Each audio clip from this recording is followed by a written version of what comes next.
നമ്മുടെ ദിയാകൃഷ്ണ പറയണതേ പുള്ളിക്കാരത്തിക്ക് ഒരു പ്ലേറ്റ് ചോറുണ്ണാൻ ഈ ഒരു കറി മാത്രം മതി എന്നാണ്. അങ്ങനെ നമ്മളും പറയുമെന്ന് നോക്കിയാലോ. അപ്പൊ ആദ്യം വെളിച്ചെണ്ണ ചൂടായ ചട്ടിയിലേക്ക് 1/2 ടീസ്പൂൺ ഉലുവയും 1 ടീസ്പൂൺ കടുക് ഇട്ട് പൊട്ടി വരുമ്പോൾ 2 തണ്ട് കറിവേപ്പില ഇട്ട് കൊടുക്കുക. എന്നിട്ട് കുറച്ച് വെളുത്തുള്ളിയും കുറച്ച് അധികം തന്നെ ചെറിയുള്ളിയും പിന്നെ 3-4 പച്ചമുളക് നെടുകെ കീറിയതും ഇട്ട് നന്നായി വഴറ്റിയെടുക്കുക.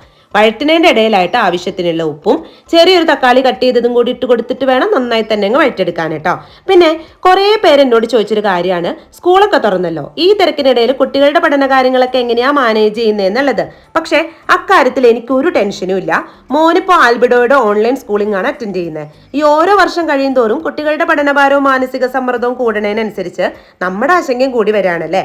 പക്ഷെ ഇവിടെ എങ്ങനെയാണെന്നറിയോ, കുട്ടികൾക്ക് പഠനം ഒരു ഭാരമാകാതെ കളിച്ചും ചിരിച്ചും വളരെ ലളിതമായ രീതിയിലാണ് കേട്ടോ പഠിപ്പിച്ചു കൊടുക്കുന്നത്.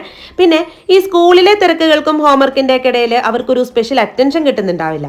എന്നാൽ ഈ ഒരു ഓൺലൈൻ ലേണിംഗ് പ്ലാറ്റ്ഫോമിലൂടെ കുട്ടികളുടെ സമയത്തിനനുസരിച്ച് സിമ്പിളായിട്ട് തന്നെ പഠിച്ചെടുക്കാൻ പറ്റും. പിന്നെ ഓൺലൈൻ സ്കൂളിംഗ് മാത്രമല്ല കേട്ടോ, അക്കാഡമിക് ട്യൂഷനും A+ ക്യാമ്പസും കിൻഡർ ഗാർഡൻ കോഴ്സ് എല്ലാം ആൽബിഡോ പ്രൊവൈഡ് ചെയ്യുന്നുണ്ട്. പിന്നില്ലേ ഇവരൊരു ഫ്രീ ഡെമോ ക്ലാസ് തരും. അതിലൂടെ നമ്മുടെ കുട്ടിയുടെ പഠന നിലവാരം മനസ്സിലാക്കിയിട്ട് മാത്രം നമ്മൾ ക്ലാസ്സുകൾ സെലക്ട് ചെയ്താൽ മതി. അപ്പോൾ ഈ സ്ക്രീനിൽ കൊടുത്തിരിക്കുന്ന നമ്പറിൽ എന്തായാലും നിങ്ങൾ കോൺടാക്ട് ചെയ്യുക. എന്നിട്ട് ആ ഒരു ഫ്രീ ഡെമോ ക്ലാസ് അറ്റൻഡ് ചെയ്തതിന് ശേഷം നിങ്ങളുടെ ക്ലാസ്സുകൾ ഉറപ്പുവരുത്താം കേട്ടോ. അപ്പോൾ ദാ നമ്മുടെ ഐറ്റംസ് എല്ലാം ഇവിടെ വഴന്നു വന്നിട്ടുണ്ട്. ഇനി ഇതിലേക്ക് 1/4 ടീസ്പൂൺ മഞ്ഞൾപ്പൊടിയും 2 ടീസ്പൂൺ മല്ലിപ്പൊടിയും 1 ടീസ്പൂൺ മുളക് പൊടി ഇട്ട് പൊടികളുടെ പച്ചമണം മാറുമ്പോൾ ചെറിയൊരു നാരങ്ങ വലിപ്പത്തിൽ വാളംപുളി പിഴിഞ്ഞ വെള്ളം ഒഴിച്ച് ഒരു 1/2 ടീസ്പൂൺ കുരുമുളക് പൊടിയും കൂടി ഇട്ട് നന്നായി തിളപ്പിച്ച് വറ്റിച്ച് ലാസ്റ്റ് ഒരു 1/2 കപ്പ് നല്ല കട്ടി തേങ്ങാപ്പാൽ ഒഴിച്ച് മിക്സ് ചെയ്ത് ഫ്ലെയിം ഓഫ് ആക്കിയാൽ അവർ പറഞ്ഞത് ശരിയാട്ടോ. ഇതുണ്ടെങ്കിൽ ഒരു പ്ലേറ്റ് അല്ല 2 പ്ലേറ്റ് ചോറ് തിന്നാം. അടിപൊളിയാ.